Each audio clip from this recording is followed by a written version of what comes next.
Olá, gente! A partir dessa aula estaremos entrando no assunto de termodinâmica. Então, para iniciar, a gente tem que ter um conhecimento básico sobre o que é calorimetria e condições de calor. Bem, para a gente falar de calorimetria, nós temos dois conceitos muito importantes: o calor e a temperatura. O calor ele pode ser definido como uma energia térmica que sai de um corpo e vai para outro. Então, como vocês podem observar aqui, por exemplo, nós temos um fogão que está aquecendo uma água dentro de uma panela.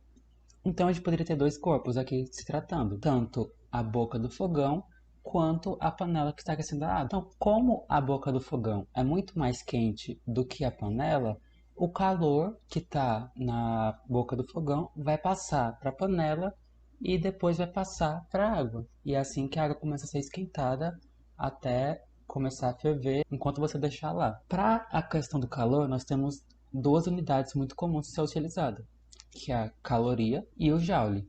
Uma caloria representa a quantidade de calor necessária para poder aumentar 1 grau Celsius de água, o que representa 4,186 joules, se você for tratar realmente em joules, né? O outro conceito muito importante é justamente a temperatura. A temperatura é uma grandeza utilizada para medir o grau de agitação das moléculas. Então, como assim? Quando uma molécula se agita bastante, ela vai adquirindo energia.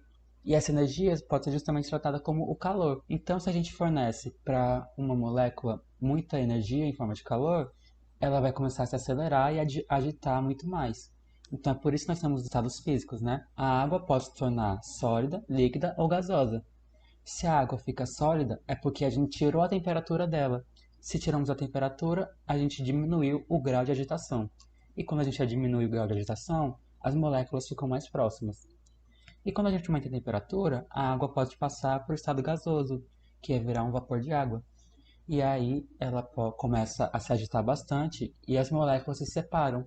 E é por isso que ela fica naquele estado meio que a gente não consegue observar. Então, como a gente tratou das temperaturas, a gente tem que ver quais são as escalas termométricas que podem ser utilizadas. Então, para a gente medir a temperatura, existem diversos tipos de escalas termométricas. Só que as mais comuns é o Celsius, que a gente usa no cotidiano, principalmente aqui no Brasil, né? E o Kelvin. O Kelvin já é uma unidade mais científica utilizada. Os cálculos que são necessários para essa questão da termodinâmica, eles costumam utilizar muito mais a unidade Kelvin. Então a gente tem que entender como é que faz a conversão de Celsius para Kelvin, né? Então, 1 grau Celsius representa o grau em Kelvin menos 273,15. Em outras palavras, a gente tem o quê? Que o grau em Kelvin é a mesma coisa que eu pegar o grau em Celsius e somar 273. Então, por exemplo, se eu tenho 25 graus Celsius, eu vou ter que, para saber essa temperatura em Kelvin, basta somar. Então fica o quê? 273 mais 25, que dá 298. Então é realmente uma conversão bem simples de se fazer, basta se atentar ao valor dessa soma ou subtração que vai ter que ser feita. E para a gente finalizar, nós temos o que? A transferência de calor. A transferência de calor ocorre justamente devido ao efeito do calor. Como a gente tinha visto antes, o calor ele existe quando tem dois corpos de diferentes temperaturas. Então, esses dois corpos de diferentes temperaturas, eles vão transmitir energias entre si. O que tiver com maior temperatura, ou seja, tem mais energia armazenada nele, né? As moléculas estão muito mais agitadas, então ele vai ter uma maior energia. E aí ele transmite essa energia em forma de calor para esse outro corpo. E é justamente assim que acontece a transferência de calor, até que as temperaturas se equilibrem e ambos os corpos estejam na mesma temperatura. Então, por exemplo, se eu pegar uma água quente e colocar uma bola dentro, essa bola que eu coloquei dentro, ela vai começar a esquentar e a água quente vai começar a perder temperatura, né? Porque ela está passando a energia para a bola até o momento em que as duas vão chegar na mesma temperatura, de forma que a bola aumentou de temperatura e a água diminuiu de temperatura. Para a gente definir a transferência de calor, nós temos justamente a equação Q igual a mCp vezes o ΔT.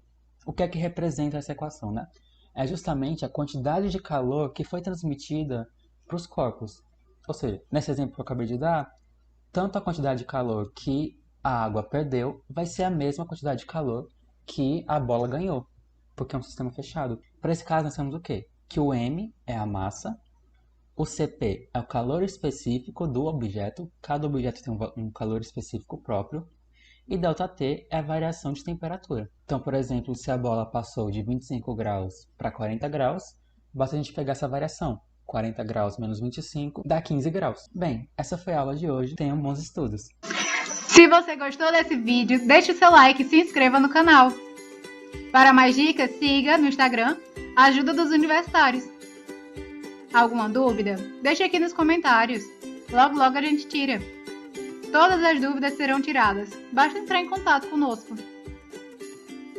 Estaremos sempre dispostos a ajudá-los. O que está esperando? Pegue esse vídeo e compartilhe também com seus amigos.